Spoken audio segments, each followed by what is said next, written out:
అందరికీ నమస్కారం. నేను మీ ఐశ్వర్య రాజేష్. హలో అందరికీ నమస్కారం. నేను మీ రుతిక నాయక్. మనకి ఒక మెగా ఫ్యామిలీ షాపింగ్ డెస్టినేషన్ రెడీగా ఉంది. మన Shubhapradam grand shopping mall of mega family grand opening on October 17th. కుండకాల్లో నేను వస్తున్నాను, మీరు రండి. ఓపెనింగ్ ఆఫర్స్, సర్ప్రైజెస్ చాలా వెయిట్ చేస్తున్నాయి. So what are you guys waiting for?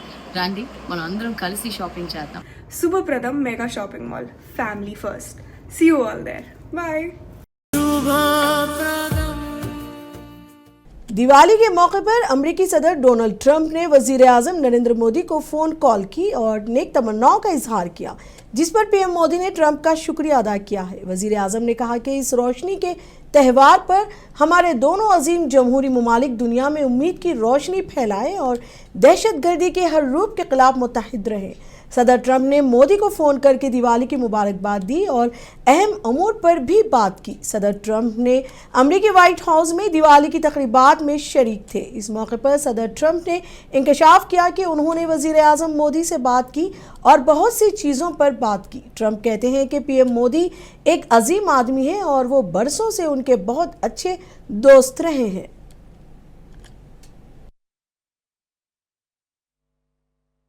Let me also extend our warmest wishes to the people of India. I just spoke to your Prime Minister today. We had a great conversation. We talked about trade. We talked about a lot of things, but mostly the world of trade. He's very interested in that. Although we did talk a little while ago about let's have no wars with Pakistan, and I think the fact that trade was involved, I was able to talk about that. And we have no war with Pakistan and India, and that was a very, very good thing. But he's a great person, and he's become a great friend of mine over the.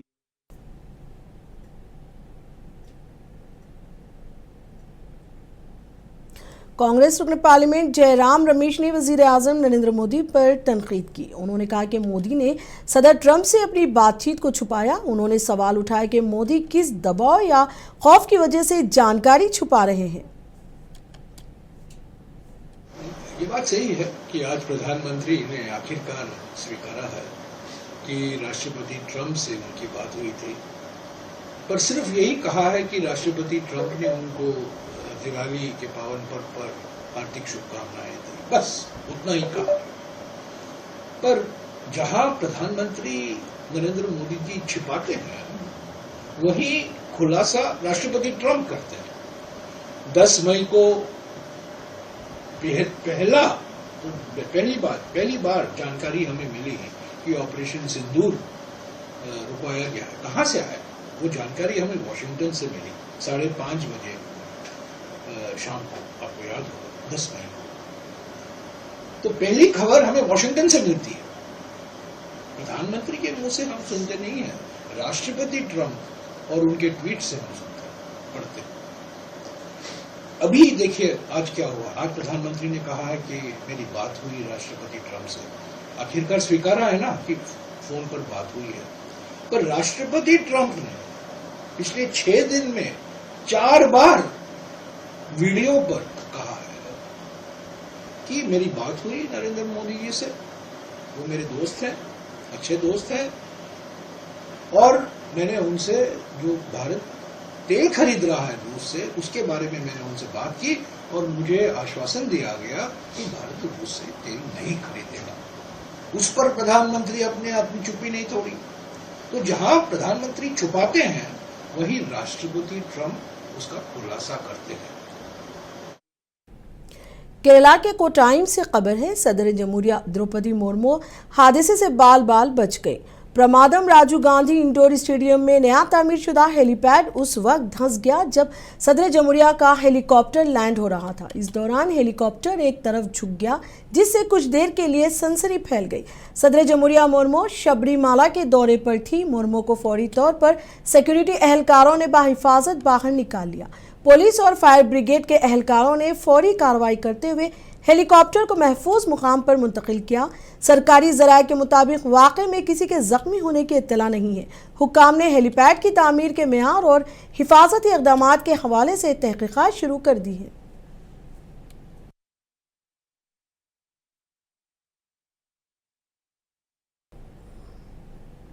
Andhra Pradesh के वजीर आला चंद्रबाबू नायडू 3 रोजा दौरे पर मुत्तहिदा अरब इमारात UAE पहुंच गए हैं।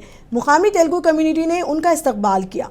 वजीर आला चंद्रबाबू नायडू आज अबू धाबी इंडियन एम्बेसी के deputy chief of mission Amarnath और दुबई इंडियन कौंसिल जनरल से मुलाकात कर रहे हैं। इस दौरे के दौरान सीएम नायडू यूएई में मुख्तलिफ सनतों के नुमाइंदों से मुलाकात करेंगे और दुबई फ्यूचर म्यूजियम का भी दौरा करेंगे। चीफ मिनिस्टर चंद्रबाबू नायडू का ये दौरा 3 रोजे तक जारी रहेगा और इसमें मुख्तलिफ पार्टनरशिप्स, कॉन्फ्रेंस और साइट विजिट्स शामिल हैं।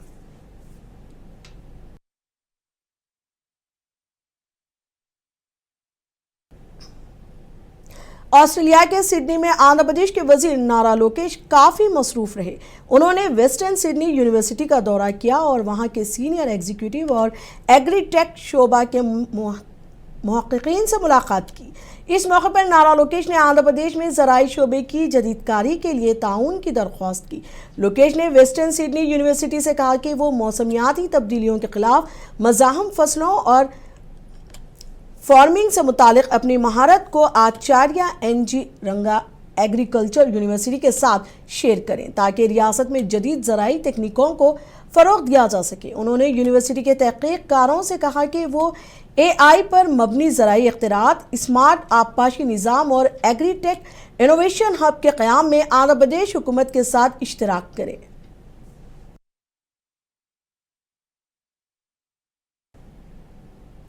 महकमा मौसमियात ने आंध्र प्रदेश के 6 अजला में इंतहाई शदीद बारिश की पेशगोई करते हुए रेड अलर्ट जारी किया है। नेल्लोर, प्रकाशम, वाईएसआर कड़पा, अनामया, तिरुपति और चित्तूर अजला में बाज़ मुकामात पर 204.5 मिलीमीटर से ज़ायद बारिश होने का इम्कान है। इसी के साथ कर्नूल, नंदियाल, अनंतपुर, श्री सत्या साई जिले के लिए ऑरेंज अलर्ट जारी किया गया है। रियासत में मंगल की सुबह से बुध की सुबह तक औसत बारिश 18.3 मिलीमीटर रिकॉर्ड की गई, जबकि रायलसीमा के अजला में बारिशों का सिलसिला जुम्मे तक जारी रहने का इम्कान है।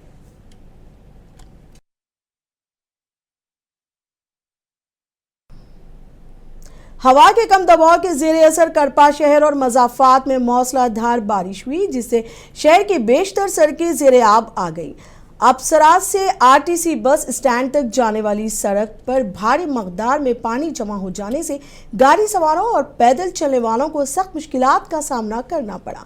कई मुकामात पर नाले उबल पड़े और गंदा पानी सड़कों पर बहने लगा। कड़पा शहर के कई इलाकों में बारिश का पानी घरों के सामने जमा हो गया, जिससे मामूलात जिंदगी मुतासिर हुए।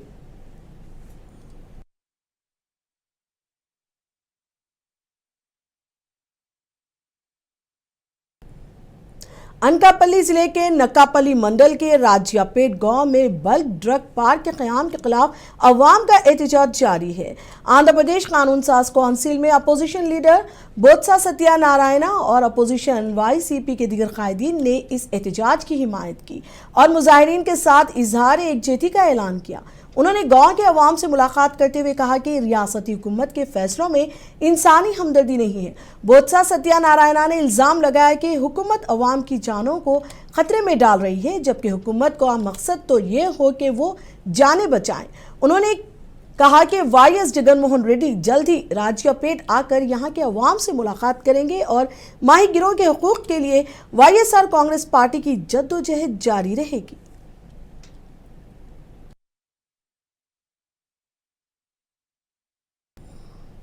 आंध्र प्रदेश के वजीर ट्रांसपोर्ट मंडीपल्ली राम प्रसाद रेड्डी ने मीडिया से बात की। उन्होंने कहा कि गरीब अवाम को मेयारी तिब्बी सहूलतें फराहम करना ही मखलूत हुकूमत का बुनियादी मकसद है।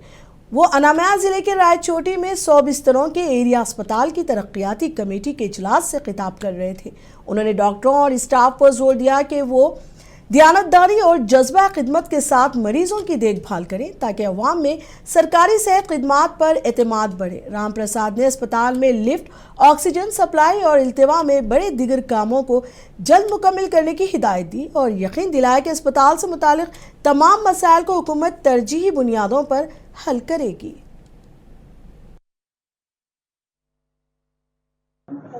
రాయచోటి ఏరియా హాస్పిటల్ అభివృద్ధిలో భాగంగా ఈరోజు ఇక్కడ జనరల్ బాడీ మీటింగ్ పెట్టుకోవడం జరిగింది। ఈ కార్యక్రమంలో హాస్పిటల్కి సంబంధించిన డాక్టర్లు, అలాగే ఇక్కడ పనిచేస్తున్న సిబ్బంది, పత్రికేయ మిత్రులు, అలాగే మా పార్టీ నాయకులు కూడా దీంట్లో పాల్గొనడం జరిగింది. ముఖ్యంగా కూటమి ప్రభుత్వం ఏర్పాటైన తర్వాత వైద్య రంగము అలాగే విద్యా రంగాన్ని ప్రోత్సహిస్తూ ప్రభుత్వం చర్యలు తీసుకుంటా ఉంది. దానిలో భాగంగానే గత 5 సంవత్సరాల్లో నాశనమైన వైద్య రంగాన్ని గాడిని పెట్టే ప్రక్షాళన చేసే పనిలో ఈ ప్రభుత్వము, అధికారులు, ప్రజాప్రతినిధులు ఉన్నారనే దానికి ఇది ఒక నిదర్శనం. ఎందుకంటే ఈరోజు రాష్ట్రంలో ఉన్న అన్ని ఏరియా హాస్పిటల్స్తో పోలిస్తే రాయచోటి ఏరియా హాస్పిటల్లో రోజుకు సగటున 1000 మంది అవుట్ పేషెంట్లు వచ్చి ఇక్కడ ట్రీట్మెంట్ తీసుకుంటున్నారంటే ఇప్పటికీ ప్రైవేటు రంగంతో పాటు పోటీ పడుతున్న ప్రభుత్వ హాస్పిటళ్లకు ఉన్న ఆదరణ ఏదో ఇది ఒక నిదర్శనంగా చెప్పుకోవచ్చు. ఇప్పటికి కూడా డాక్టర్లు అలాగే పనిచేసే సిబ్బంది చిత్తశుద్ధిగా పనిచేస్తే తప్పకుండా ప్రజల యొక్క ఆదరణ ఉంటుందనే దానికి రాయచూటి నిదర్శనం అని తెలియజేసుకుంటున్నా. అలాగే ఇక్కడ పనిచేస్తున్న సిబ్బందికి, అలాగే ఇక్కడ వ్యవస్థను నడుపుతున్న అధికారులందరికీ ఈ రాష్ట్ర ప్రభుత్వం యొక్క సహాయ సహకారాలు ఉంటాయి. రాబోయే కాలంలో కూడా ప్రజల తరపున పనిచేసే మీ అందరికీ మా తోడ్పాటు ఉంటుందని తెలియజేసుకుంటూ, అలాగే గత నెల ముందు ప్రారంభమైన 50 పడకల క్రిటికల్ కేర్ యూనిట్ ఏదైతే ఉంటుందో అది కూడా వచ్చే 10-12 నెలల్లోనే అందుబాటులోకి తీసుకొచ్చేదానికి మా తరపున చర్యలు తీసుకుంటున్నాం. దాని యొక్క రూపకల్పన आपको रखिए बाखबर, देखिए मुंसिफ टीवी, लाइक कीजिए, शेयर कीजिए और सब्सक्राइब कीजिए. स्क्रीन पर दिया गया बेल बटन जरूर दबाइए.